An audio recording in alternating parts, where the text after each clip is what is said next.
alokasi anggaran yang mungkin sedikit lebih besar untuk pendidikan dan kesehatan sama infrastruktur itu sendiri.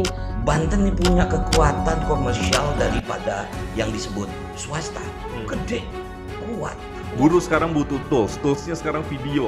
Membuat video nggak sesederhana itu, Bang Dul, expertnya. Nah ini kan hal-hal yang soft skill yang memang harus dibantu. Nah salah satunya sebenarnya SMI kan masuk ke ruang itu juga. Baik, alhamdulillahirobbilalamin.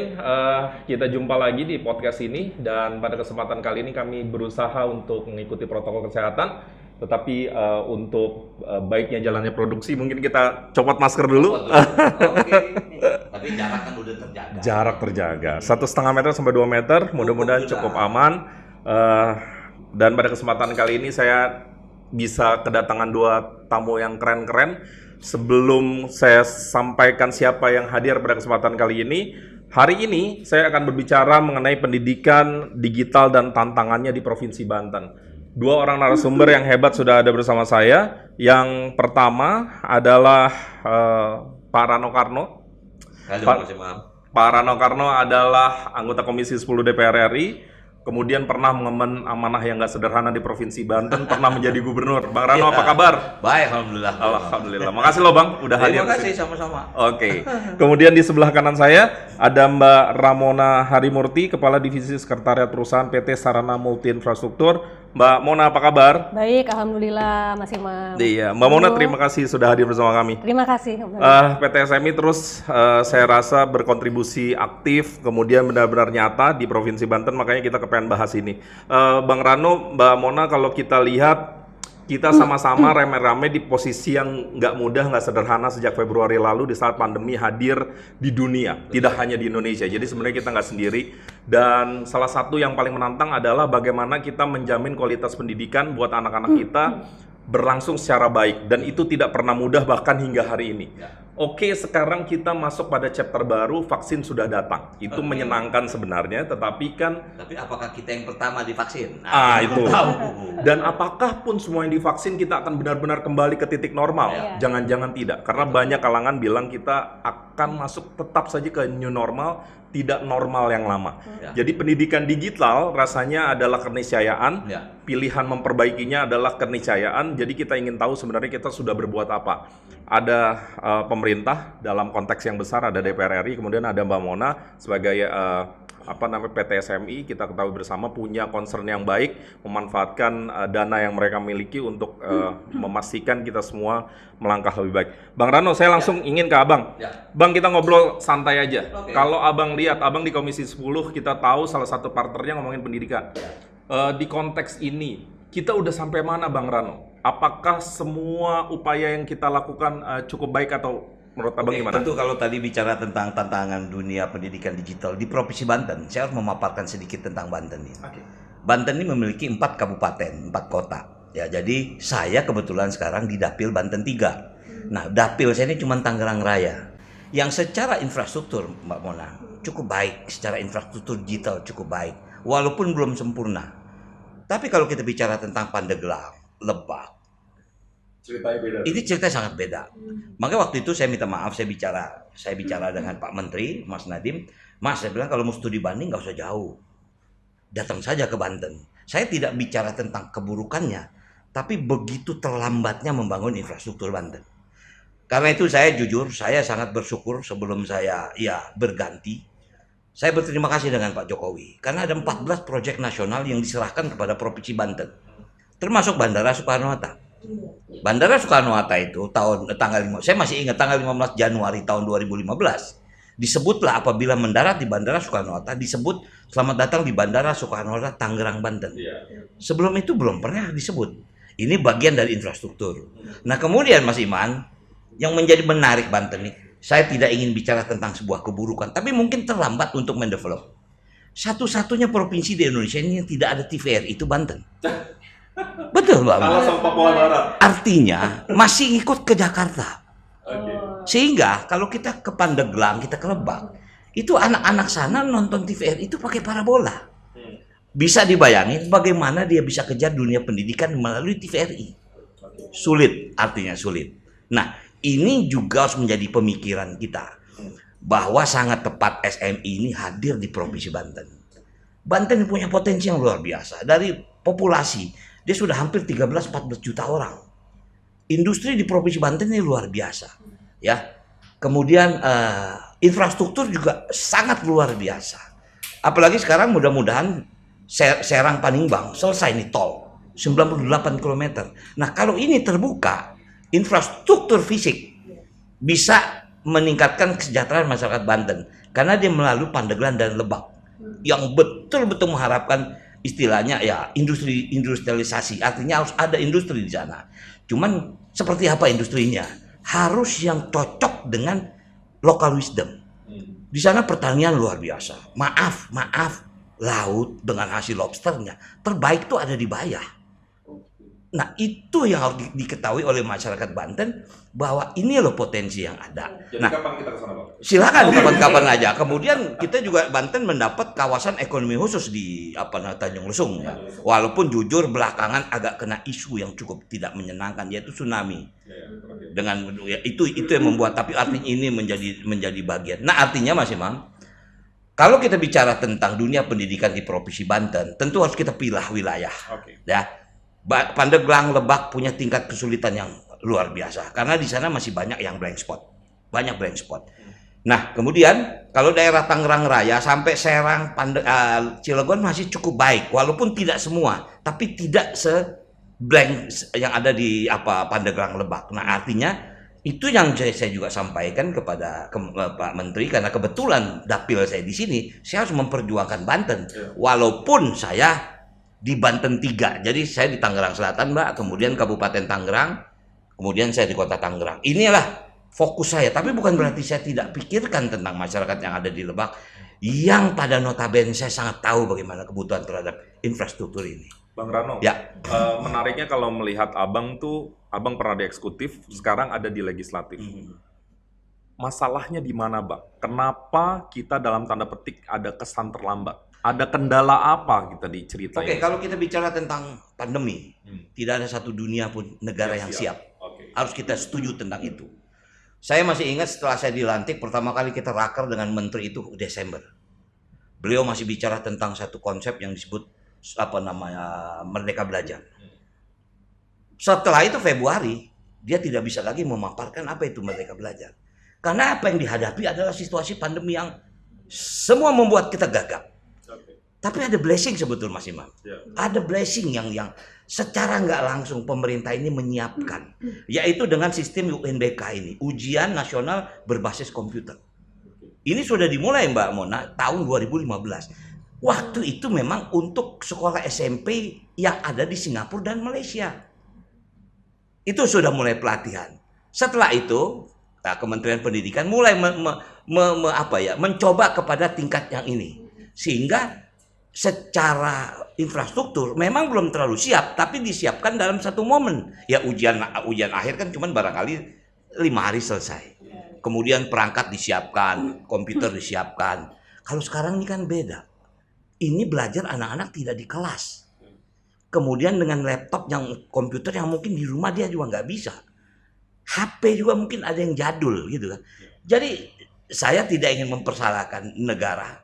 Apakah tidak siap? Saya yakin tidak satu pun negara yang siap menghadapi pandemi ini. Nah, inilah yang membuat kita apa yang harus kita lakukan. Maka kita bersama-sama. Ayo, bagaimana caranya. Ini sebetulnya buat saya anggap blessing. Kalau kemarin kita tidak dengan UNBK, anak-anak kita nggak siap. UNBK itu ujian SMP, SMA. Sekarang ini kan bagaimana mendidik anak-anak SD. Yang, ya maaf, cucu saya SD, Pak. Itu setiap hari deh virtual sekolah di kelas, di rumah, di kamar dengan pakai seragam. Bayangin, pagi sampai siang. Kasihan juga ngeliat kita, tapi inilah yang memang kita kenyataan yang harus kita siasati gitu barangkali. Salah satu blessingnya sebenarnya kita jadi memudahkan memapping kondisi kita per hari ini mungkin begitu ya Bang. Sekarang saya ingin ke Mbak Mona. Mbak Mona, kita ketahui teman-teman di SMI juga tidak tinggal diam bersama pemerintah bahu-membahu berkontribusi untuk banyak hal diantaranya di Provinsi Banten. Di konteks pendidikan, kalau nggak salah juga teman-teman SMI punya program, salah satunya yang menarik juga bagaimana memaksimalkan potensi guru dan seterusnya. Ceritain soal itu Mbak. Saya boleh nimpalin sedikit nggak tadi? Please, Ada dua Mbak. statement dari Silakan, Mbak. Bang Dul ya, saya Bebas. manggilnya Bang Dul aja. Pertama ini tadi mengenai ya kita juga sesuai visi misi kita juga ada divisi khusus nih Bang Dul di kita, divisi pembiayaan publik. Dulu namanya divisi pembiayaan Pemda. Jadi memang kita spesifik itu ke pembiayaan ke Pemda-Pemda gitu, bukan ke yang korporasi lah ya. Nah, cuman memang seberapa kebetulan saya juga membawahi tim komunikasi, kita masih intensif menggalakkan sosialisasi gitu ya tentang PT SMI dan tusi-tusi yang kita lakukan. Tapi memang sebetulnya kami juga punya keterbatasan untuk jemput bola nih Bang Dul. Jadi rasanya mungkin inisiatif ya rasanya dari pimpinan daerah mungkin Bang Dul ya atau DPRD itu untuk kayak semacam angkat tangan, SMI kita butuh ini loh, apa yang bisa SMI bantu gitu. Kalau memang ada sangat kami appreciate gitu karena Indonesia dari barat tengah timur tangan kita mungkin terbatas, tapi kita tidak mengenal lelah untuk sosialisasi gitu ya. Cuman mungkin akan sangat ada sinergi yang baik kalau memang dari counterpart kita juga ini menyambut Proaktif gitu. ya? Punten ya Bang Dul kalau di Banten mungkin belum optimal, mudah-mudahan ke depan bisa lebih baik. Yang kedua tadi yang tentang pandemi setuju banget, ini memaksa orang, blessing maksudnya, memaksa orang tidak punya pilihan selain berinovasi sama terpaksa melek teknologi ya, mau nggak mau gitu. Cuman memang terkait dengan pendidikan, saya atau PT SMI itu ini menyambung pertanyaan dari Mas Imam menaruh atensi yang besar ke pendidikan karena kalau kami percaya banget itu kalau bicara di ruang lingkup PT SMI ya, karyawan itu aset. Artinya adalah sumber daya manusianya juga yang benar-benar memegang peran lah ya. Mau sebesar apa visi misi korporasinya, tujuan korporasinya, tapi kalau misalnya karyawannya nggak punya integritas misalnya gitu, karakter sumber daya manusianya, ya udah kemana-mana gitu institusinya. Jadi itu yang membuat kami juga punya perhatian besar ke pendidikan, Mas Imam. Nah, cara kami itu kebetulan memang dari visi formalnya, visi tujuan formal korporasi kita, pembiayaan termasuk ke infrastruktur sosial dalam hal ini ke bidang pendidikan. Jadi masuk juga. Plus kita juga masih mempunyai fleksibilitas yang lain, kita punya Corporate Social Responsibility atau CSR. Itu yang kita tiap tahunnya kita menaruh alokasi anggaran yang mungkin sedikit lebih besar untuk pendidikan dan kesehatan sama infrastruktur itu sendiri. Pastinya subject to approval pemegang saham ya. Kenapa yang tiga itu yang kita jadiin kedepankan gitu, karena itu tadi kalau infrastruktur sesuai bidang usaha kita yang utama, kalau pendidikan itu tadi karena awalnya tuh pasti dari si anak-anak ya yang atau dari pendidikan itu sendiri kualitasnya mau muridnya maupun gurunya, anak-anak kita bakal jadi future leaders nanti ke depan yang akan megang ini ya kepemerintahan dan seterusnya. Dan kesehatan itu sih dua hal yang nggak bisa di ini. Jadi memang kita menaruh ini besar, cukup banyak kegiatan yang sudah kita lakukan kalau saya bicara CSR terkait pendidikan tersebar Mas Imam, dari kita berusaha seadil mungkin sampai ke 3T terluar, terpencil dan sebagainya itu dari barat, tengah dan timur gitu Mas. Mbak, dana yang dikelola oleh SMI berapa sekarang Mbak secara makro? Ini maksudnya bicara modal ya. Modal, kemudian skala modalnya ada berapa?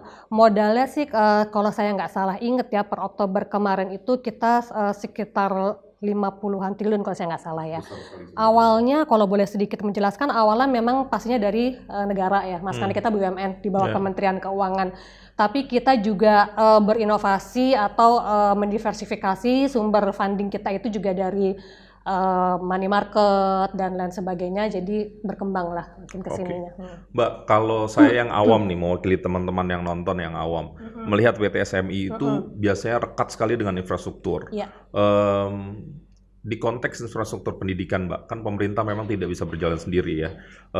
Bicara pendidikan, kita boleh bicara soal gurunya, boleh bicara soal siswa dan orang tuanya, tapi boleh juga bicara soal infrastrukturnya. Apakah ini, kalau boleh didetailkan, apa-apa saja yang sebenarnya menjadi forecast-nya SMI ke depan, dan mungkin memang ada concern ke sana lebih jauh, Mbak, di masa mendatang? Di pendidikan. Sektor pendidikan ya. Di sektor pendidikan terus terang mungkin kalau dari pembiayaannya lebih banyak mungkin ke yang apa ya, sektor-sektor yang lebih infrastruktur fisik sih Mas, Fisik, pembangunan jalan di daerah, pembangunan pasar kayak gitu-gitu. Nah, cuman untuk membalancing tadi karena kami percaya kalau SMI itu kita punya 3 pilar bisnis kan Mas, pembiayaan, jasa konsultasi sama pengembangan jasa pengembangan proyek dan jasa konsultasi. Itu saya sangat percaya kita tidak akan bisa jalan kalau nggak ada dukungan dari stakeholders. Stakeholders kita macam-macam sampai ke kalangan pendidikan, makanya kita di pembiayaan core-nya bisnis sendiri belum terlalu banyak ke pendidikan, Mas. Kita mengejutnya di CSR kita gitu. Cukup banyak CSR kita yang sangat masif ya di bidang pendidikan yang kita sudah laksanakan. Kalau tadi pembiayaannya sih terus terang memang mungkin belum karena lebih banyak yang untuk fasilitas umum mungkin Mas ya, yang itu juga kita berangkat dari apa yang dimintakan atau diperlukan oleh Pemda-Pemda yang datang ke kantor kami atau berdiskusi dengan kami. Mereka punya skala prioritas mungkin, nah itu yang kita ini duluin. Oke. Bang Rano, tadi Mbak Mona sampaikan ya, salah satu yang diharapkan memang peran aktif dari kita semua begitu ya, termasuk teman-teman yang ada di pemerintah daerah. Kalau menurut Bang Rano gitu ya, soal konteks itu bahwa kita semua harus mengambil peran, kita semua tidak business as usual apalagi di konteks pandemi. Melihat di Provinsi Banten apa sih yang diharapkan Bang Rano untuk merekat-rekatkan padahal potensi besar misalnya ada di SMI. Ada komentar soal kalau ini? kita lihat Banten tentu dengan segala macam potensi. Karena Tangsel berbeda dengan Lebak. APBD-nya saja berbeda jauh. Kabupaten Tangerang berbeda dengan Kota Tangerang. Kemudian Cilegon berbeda. Tapi setiap kabupaten kota pasti memerlukan satu source untuk mereka grow up lagi. Karena hampir semua Pemda ini, bukan hanya Banten, Indonesia mengalami masalah. Target pajak tidak tercapai. Walaupun mungkin tidak terlalu berat ya, ada. Tapi kayak kemarin saya baca, Kabupaten Tangerang malah target pajaknya melebihi. Artinya wilayah Kabupaten Tangerang industri banyak, Mbak. Walaupun ada beberapa yang pindah ke beberapa tempat. Tapi secara populasi, Kabupaten Tangerang tidak terganggu. Tapi kalau Kabupaten Cilegon, dia maaf saya harus misalnya kayak Krakatau Steel mengalami juga stuck waktu itu kan, kendala apa, mengalami kerugian. Walaupun sudah mulai grow up lagi nih kan. Bisnis emang begitu gitu loh. Nah, saya melihat SMI ini, saya hanya barangkali berharap tolong melihat fokus di 2 kabupaten kota yang ada di Banten. Pandeglang dan Lebak. Karena Pandeglang Lebak ini, Mbak, ibaratnya ini masih karpet terbuka. Dia belum ada building, dia belum ada ini. Dia hanya punya human, dia punya source yaitu tenaga kerja. Walaupun jujur, tenaga kerja yang dimiliki ini boleh dikatakan di bawah strata. Mungkin di sana cuma SMP. Karena itu di Banten ini, saya bicara ini bukan karena karena saya cinta. Di Banten ini tingkat pengangguran tertinggi itu di SMK. Ini menjadi lucu. Wilayah ini punya industri, tapi tingkat pengangguran tertinggi SMK ya. Setelah dipelajari memang link match-nya nggak cocok, nggak klop gitu loh. Maaf, ada bandara, di sana ada tempat service maintenance pesawat kan. Di sini SMK tentang penerbangan cuma 1. Tapi dengan tidak punya kemampuan, mesin pesawat aja dia nggak bisa mempelajari. Sementara ada apa ya? Ada market yang besar. Inilah makanya kebetulan di saat saya sekarang di Komisi 10, saya bicara tentang vokasi. Dan memang ya pemerintah kita sedang fokus kepada inklusi ini. Apa namanya sekolah-sekolah vokasi atau SMK. Akan ada revolusi total nih terhadap peralatan. Peralatan kita kan sudah pada tua. Mari kita lihat ke SMK. Udah nggak dipakai lagi dengan industri. Sekarang udah robot, kita masih pakai baut misalnya seperti itu. Itu nyata. Karena itu begitu kita sadar, wah ini nggak bisa nih. Ini harus kita punya fokus terhadap sekolah-sekolah yang vokasi ini, harus kita punya keberpihakan. Saya waktu itu di Komisi 10 menyarankan, misal gini, oke, Indonesia Timur, Bali, kemudian Lombok, fokus deh, bikin SMK fokus pariwisata misalnya. Untuk dia bisa konsentrasi kemana. Kemudian Indonesia Timur, Ambon, Maluku, Papua, misalnya kelautan, perikanan. Karena di sana kan hasil ikan kan luar biasa.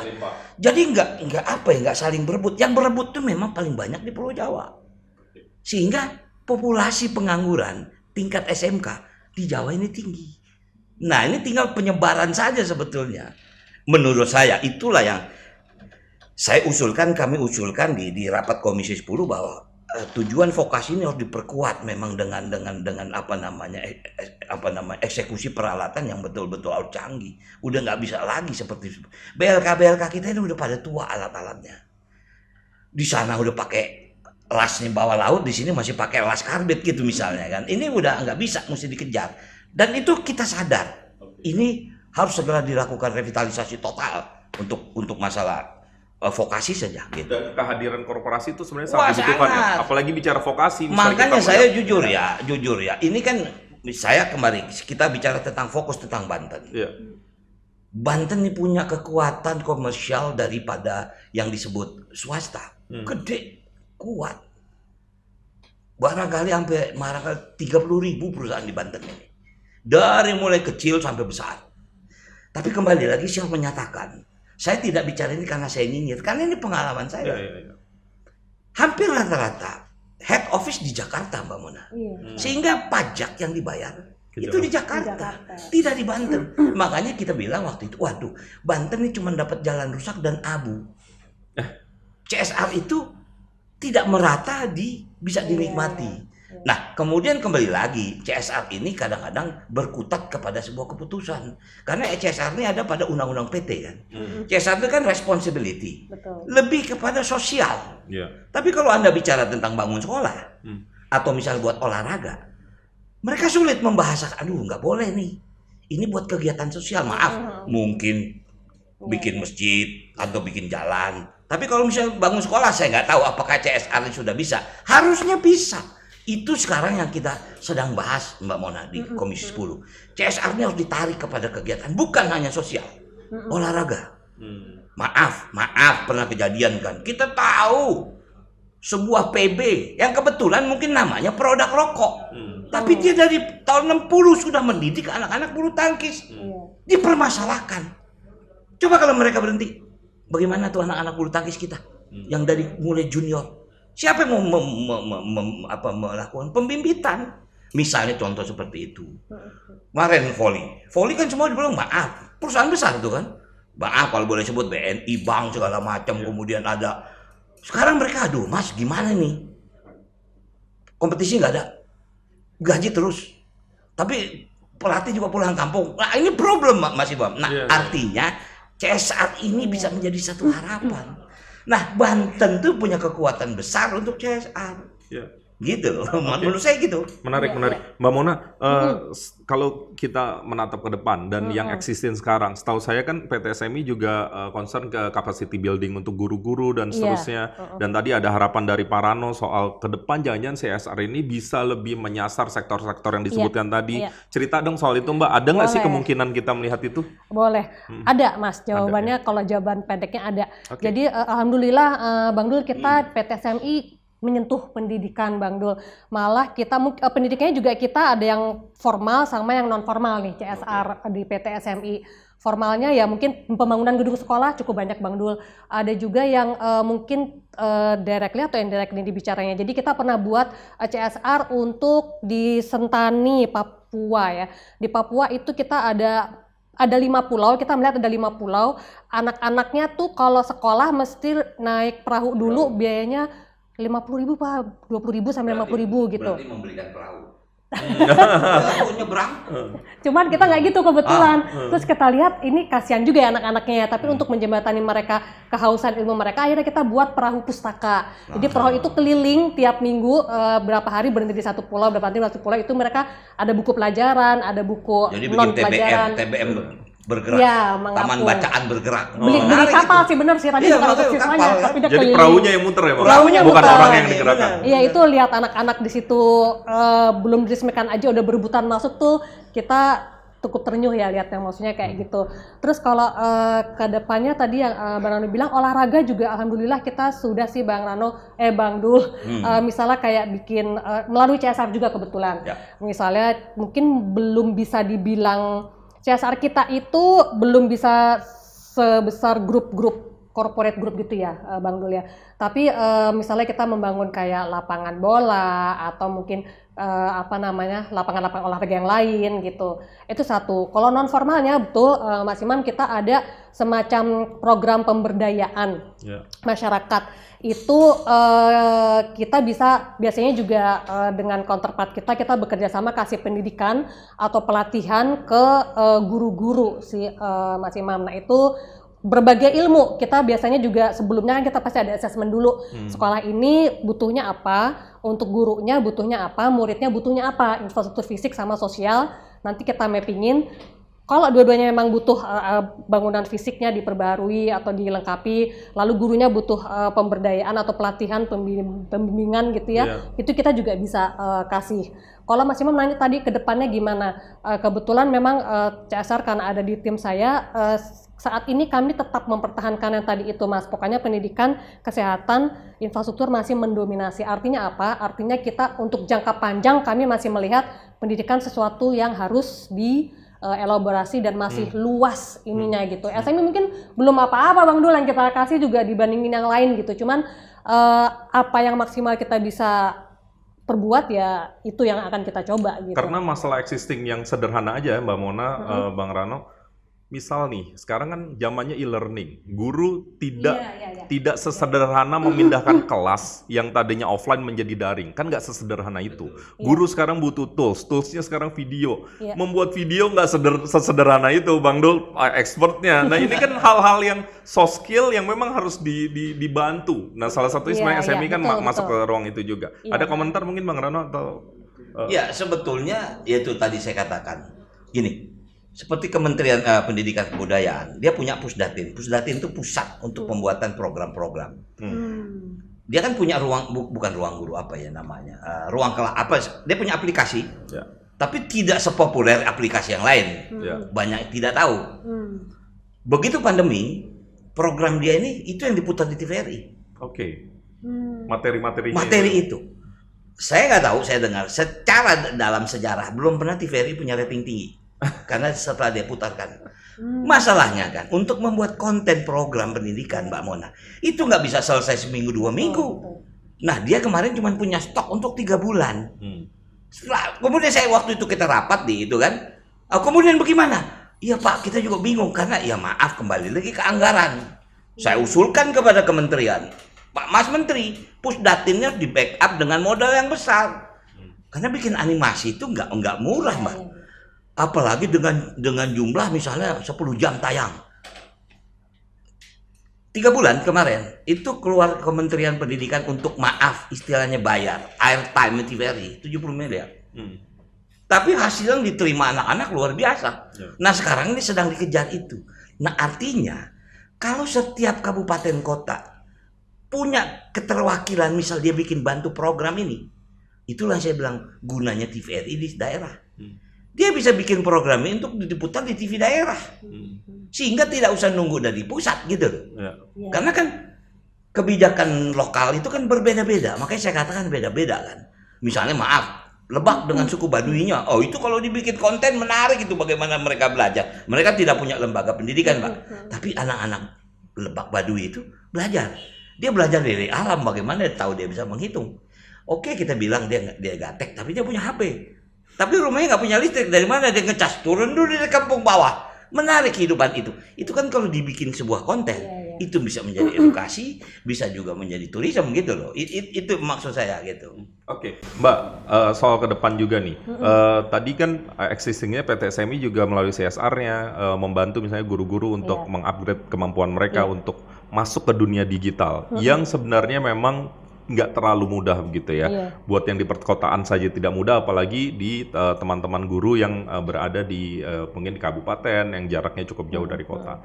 Ke depan apakah program-program seperti ini akan dipertahankan atau justru malah skalanya diperbesar karena jangan-jangan yang memiliki kesulitan itu juga range-nya semakin lebar gitu. Kita udah hampir 10 bulan dan kalau kemarin saya memperhatikan salah satu sharing soal ini, itu guru-guru sangat kesulitan Mbak. Merasa dia di talent, dia jadi sutradara, dia yang mikirin kontennya dan seterusnya.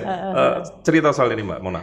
Iya, jawabannya kalau dari sisi saya sih ya pandemi ini kan membuat kita melek ya, yang tidak kita tahu, tidak kita diperkirakan itu Tahu-tahu jadi ada di depan ternyata mata jadi ya. itu mesti ngapain gitu, nggak mungkin kita juga jadi ikutan diem gitu. Mana saya potong maaf Mas. Lanjut. Ada informasi menarik. Ini Apa tuh? data. Hampir 60% guru-guru kita gagap teknologi. Itu dia, Iya, Pak. betul. Ini artinya ini nggak bisa kita tutup mata. Itulah makanya kementerian ingin melakukan semacam apa namanya yang disebut organisasi penggerak, guru-guru penggerak. Nah, ini real. Tapi makanya saya jujur, saya bukan berarti saya baru dengar SMI juga bergerak dalam dunia pendidikan. Saya sangat support. Iya. Karena dalam tanda kutip, pemerintah ini belum mampu untuk merekrut sekian banyak tenaga guru. Kita bersyukur besok ini Desember mungkin sudah 3 yang akan dilantik dari honorer menjadi guru P3K itu dengan tenaga kerja itu kontrak itu 34.000 yang diterima. Bayangin dulu mereka honorer, sekarang menjadi guru dengan kontrak. Tapi ini tahun 2021 ini ada 1 juta guru lagi honorer yang akan diangkat menjadi. Artinya dalam skup yang ini kita memerlukan swasta karena ada juga guru swasta. Kita jujur fokus kita sementara guru memang guru sekolah negeri. Swasta ini gimana? Itu yang kemarin kita bicarakan kepada menteri. Swasta ini juga harus dibantu. Jangan kita hanya berpikir tentang perguruan tinggi negeri.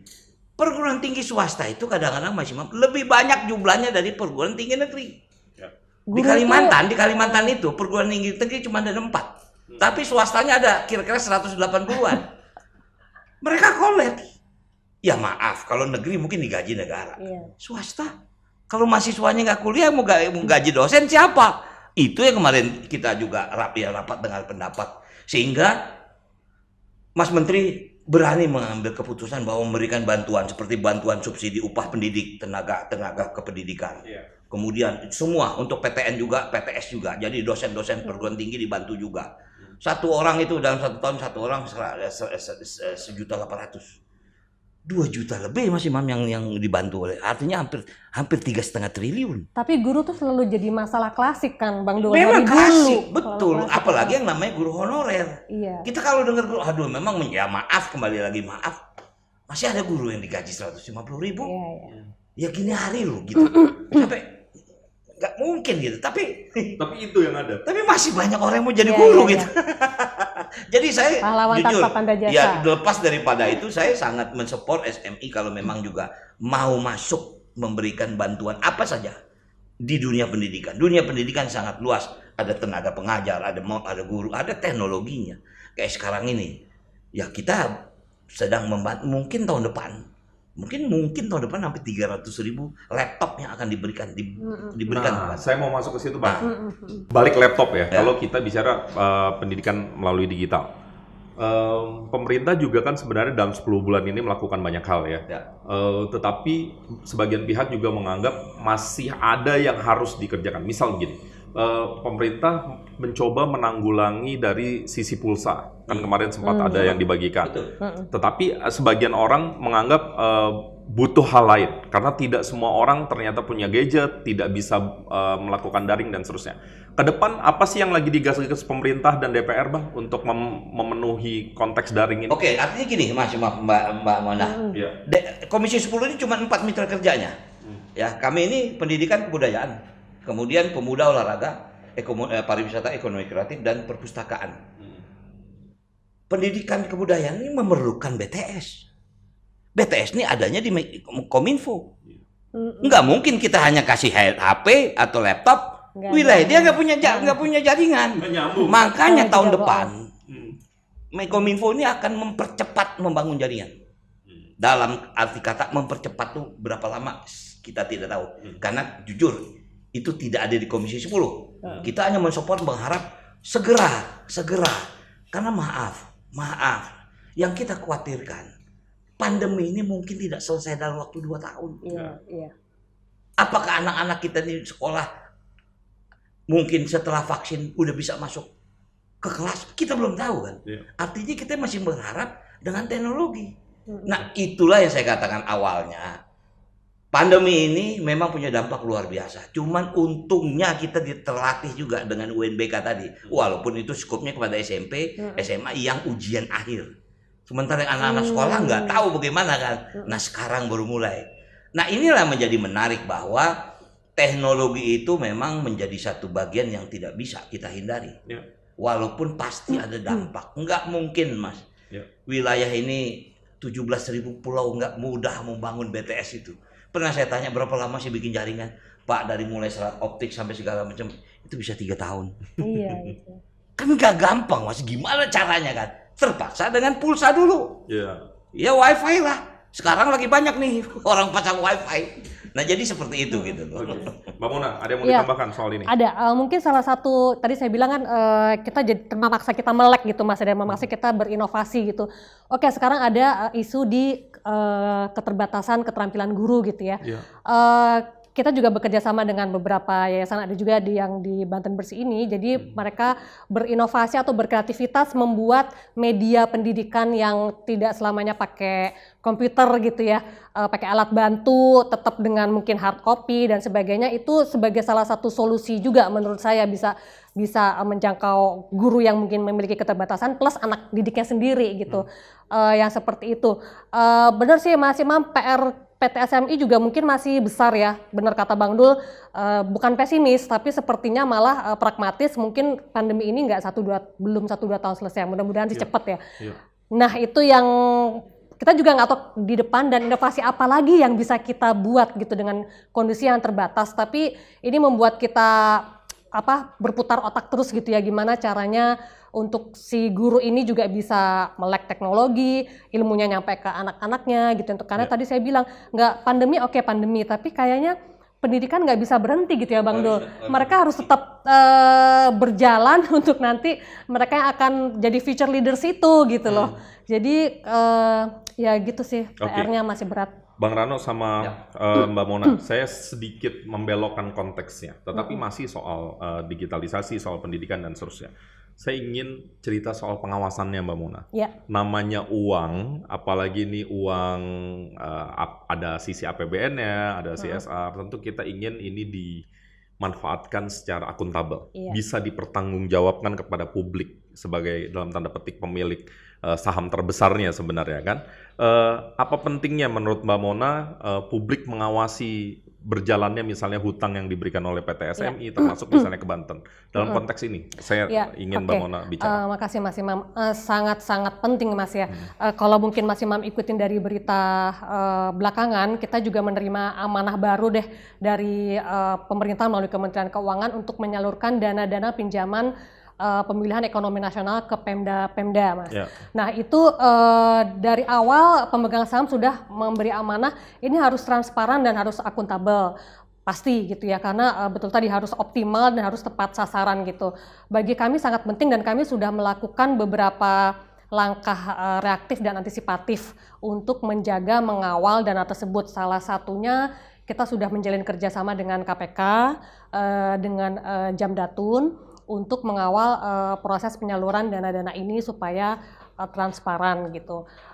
Ini juga itu tadi balik ke yang tadi stakeholders, masyarakat adalah stakeholders primer juga dari PT SMI. Pengawasan dari mereka juga akan sangat penting sekali Mas. Jadi kita berusaha menjaga kepercayaan masyarakat yang diberi ke PT SMI, itu dana negara ya. Melalui minta dibantu atau dibimbing, dibantu dijagain oleh KPK dan Jamdatun. Jadi buat kami sangat-sangat penting transparansi, GCG, akuntabel, harga mati kalau buat di kita. Selama proses pemberian kredit untuk PEN itu kita juga melalui beberapa mata rantai gitu Bang Dul. Jadi nggak semudah itu gitu ya. Persyaratannya sendiri juga ditetapkan sendiri oleh beberapa kementerian, harus dipenuhi, harus ditikmark dulu banget semua, udah tik baru oke. Jadi cukup rigid juga prosesnya gitu. Jadi memang kalau kita melihat mudah-mudahan bisa dikelola secara baik ya. Insya Allah. Saya rasa PT SMI cukup punya akuntabilitas dan sering bisa dibilang nggak ada kasus yang ini ya. So far, alhamdulillah. Mudah-mudahan standar ini bisa terus dijaga nih Mbak dengan apa namanya termasuk di sektor pendidikan. Bang Dul. Soal ini dong, bagaimana kita memastikan bahwa anggaran negara kita juga bisa dikelola dengan efektif, dengan akuntabel, dan seterusnya. Oke, salah satu tugas DPR adalah melakukan pengawasan. Tapi memang kita tidak pengawasan satuan 3. Kita nggak bisa lagi seperti dulu karena ada keputusan MK. Tapi kayak kemarin, sebelum akhir tahun kita minta serapan realisasi APBN sudah berapa persen. Semua menteri ini. Dan kita juga punya bahan yaitu dari BPK. Tentang kementerian-kementerian yang tadi saya katakan. Kita bersyukur kementerian kita ini cuma 4. Ada yang 7. Saya nggak ngebayang pusingnya seperti apa. Kita 4 saja. Kita anggap 3 ini, maaf dalam arti kata yang positif, ini kementerian kolaps menghadapi pandemi. Pariwisata bayangin Mas Imam, 1.500 hotel tutup. Hampir 70.000 orang PHK dan dirumahkan. Belum saya bicara misal keluarga kebudayaan. Wah, itu maaf ya, bukan hanya bintang film, tapi tukang lampu, tukang makeup, tukang catering yang memang kemudian tari kecak. Berapa banyak orang tari kecak? Belum yang main, itu juga para seniman budayawan yang harus dipikirkan kan. Nah, artinya berdampak, sangat berdampak. Karena itu kita memberikan penguatan kepada kementerian walaupun tentu dengan pengawasan ketat. Berikan bantuan. Seperti kemarin klaster pariwisata, hotel, rumah makan, transportasi dapat bantuan dari Kementerian Pariwisata. Jadi dia semacam dapat bantuan hibah untuk mengurangi kemiskinan. Kerugian yang memang mereka alami. Kita pernah rapat dengan pendapat dengan dalam tanda kutip travel besar. Saya nggak ingin sebutkan. Tapi ini mereka keluarga travel Indonesia yang besar. Mereka bilang ini kalau sampai Desember tidak ada support, mereka collab. Jangankan mau pinjam uang ke bank, jaminannya udah nggak punya. Ini gimana caranya nih? Nah, artinya selain memang tugas kita adalah legislasi, kemudian salah satu kemudian anggaran, kemudian juga tentu pengawasan. Tapi tentu pengawasan yang kita tidak detail urusan satuan 3. Bukan berarti karena kita pegang ada hasil BPK. BPK bilang ada temuan sini, kita tanya ini kenapa bisa begini? Tolong jelaskan. Ini ada perbedaan misalnya. Kenapa bisa perbedaan? Tolong jelaskan. Ya, kira-kira seperti itu. Jadi ada kepentingan bersama ya untuk menjaga itu. Ada kepentingan bersama. Oke. Silakan. Kita juga kan belakangan kerjasama dengan Forum Banten Bersih ya. Itu juga kita seringkali nitip pesen gitu Mas untuk masyarakat yang mungkin terbatas di guru, siswa atau mungkin orang tuanya juga bisa. Harapan kami menularkan juga ke yang lain gitu. Untuk pesan-pesan dari pemegang saham kita, kebetulan kita di bawah Kementerian Keuangan untuk transparansi accountability itu melalui kerjasama kita. Jadi menurut saya itu tadi inovasi bisa dilakukan lewat mana saja ya, as long as kita punya creativity, kita bisa mensosialisasikan pentingnya GCG lah. Oke, Mbak, terakhir Mbak Mona, apa sih harapan Mbak Mona terhadap ekosistem stakeholder di Provinsi Banten yang saat ini sebagiannya menjadi fokus dari PT SMI untuk memberikan hutang, memberikan CSR dan apa harapan Mbak Mona sebenarnya? Iya, kita salah satu Banten itu salah satu yang sudah mendapat kucuran pinjaman PEN Bang Dul. Harapan saya mudah-mudahan itu benar-benar optimal dan membawa manfaat untuk sebesar-besar masyarakat ya Bang Dul ya. Adapun yang tadi saya senang di forum ini tadi dapat masukan dari Bang Dul ya untuk Pandeglang dan Lebak ya Bang Dul ya.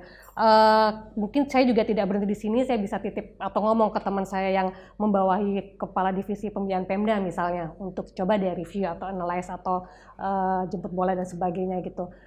Yang seperti itu karena ternyata ya tetangga sebelah aja juga masih butuh ya Bang Dul. Mungkin kita mesti sangat balance dan sangat adil gitu. Kalau harapan saya sih agar bisa seoptimal mungkin, tapi tetap dapat dipertanggungjawabkan karena bagaimanapun itu uang negara ya, 1% rupiah saja itu harus kita dapat pertanggungjawabkan sebaik mungkin. Oke. Terima kasih. Sekarang saya terakhir ke Bang RK. Bang, kalau kita melihat kontribusi PT SMI, mungkin korporasi lainnya, apa sih harapan Bang Rano sebagai anggota DPR, sebagai tokoh di Banten, apa sih harapannya? Ya, saya sebagai anggota DPR dari Dapil Banten berterima kasih kepada SMI yang mau masuk di Banten. Karena saya sangat tahu keinginan SMI memberikan dalam tanda kutip bantuan Karena SMI menghitung Banten punya potensi. Ya kan, tinggal ini masalah ya transparansi. Bagaimana memanage ini semua. Saya sangat yakin sebetulnya kalau tidak dengan perhitungan yang ketat, SMI nggak mau masuk sini. Tapi itulah yang saya katakan, saya ucapkan terima kasih. Tapi saya harus mengatakan Mbak Mona, saya kebetulan pernah ada di Banten, tapi sekarang sebagai anggota DPR, saya mewakili di 3 kabupaten kota ini. Tapi bukan berarti Pandeglang, Lebak saya lupakan. Itu yang ingin saya sampaikan kepada Mbak Mona. Barangkali gini deh, pernah mendengar tentang jembatan Indiana Jones. Lebak, Banten masih banyak. Anak-anak mau pergi sekolah harus lewat sungai. Karena jembatannya rubuh. Ya, saya tidak mengatakan waktu itu. Waktu itu banyak sekali pihak swasta yang membantu kita membangun. Tapi itu belum cukup, Mbak Mona. Karena yang saya tahu waktu itu data hampir 178 jembatan yang ada di Banten Lebak itu harus diganti. Waktu itu mungkin baru 50 yang ini, yang sudah berganti dengan baik. Artinya ini kayak seperti sekarang misalnya, ya maaf daerah Lebak ada tiga kecamatan banjir. Saya udah kebayang banjir bisa 4-5 meter itu. Karena memang mereka daerah cekukan begitu. Kalau udah musim hujan gini, saya udah gelisah aja. Ya maaf ya. Tentu di sana ada pimpinan daerah, ada bupati. Tapi tentu dia akan, Pak, Bu, ini kita bantuan, pasti kita akan ke sana. Kita udah tahu ya, karena maaf dalam kemampuan finansial APBD juga nggak besar, PAD-nya harus dibantu gitu loh. Jadi saya terima kasih kepada SMI dan mudah-mudahan nanti banyak lembaga lain yang masuk di provinsi yang memang maaf pasti punya potensi. Dan mudah-mudahan bisa dipertanggungjawabkan. Baik, Mbak Ramona Harimurti, Kepala Divisi Sekretariat Perusahaan PT Sarana Multi Infrastruktur, terima kasih sudah hadir di podcast ini. Terima kasih kembali. Sehat-sehat, mudah-mudahan PT SMI maju berkembang semakin besar, dana yang dikelola semakin besar, dan bisa berkontribusi lebih banyak lagi untuk Indonesia, secara khusus Provinsi Banten. Jangan lupa, tadi dititipin 2 kabupaten juga, saya lihat dia nyatet, Bang. Dikasih PR. Dikasih PR. Kelihatan nyatet ya. Sebelum ditutup, saya hanya memberikan satu clue aja ke Mbak Mona. Apa tuh Bang? Di saat jalan tol Serang Panimbang selesai, disitulah karpet terbuka untuk SMI membangun. Siap. Jadi silakan. Mudah-mudahan saya dengar Lebaran tahun ini sudah bisa dilewati, walaupun tidak sampai ke ujung, tapi itu sudah sangat membantu masyarakat kabupaten Pandeglang, Lebak. Saya rindu untuk ke sana melihat masyarakat di sana. Siap. Oke, Bang Rano Karno, terima kasih. Sama-sama Mas Imam. Komisi 10 DPR RI, sehat-sehat terus Bang. Amin. Terus berkarya, mudah-mudahan juga yang terbaik untuk Abang. Amin. Terima kasih. Ini akhir dari podcast ini. Terima kasih teman-teman udah menyaksikan. Sampai jumpa.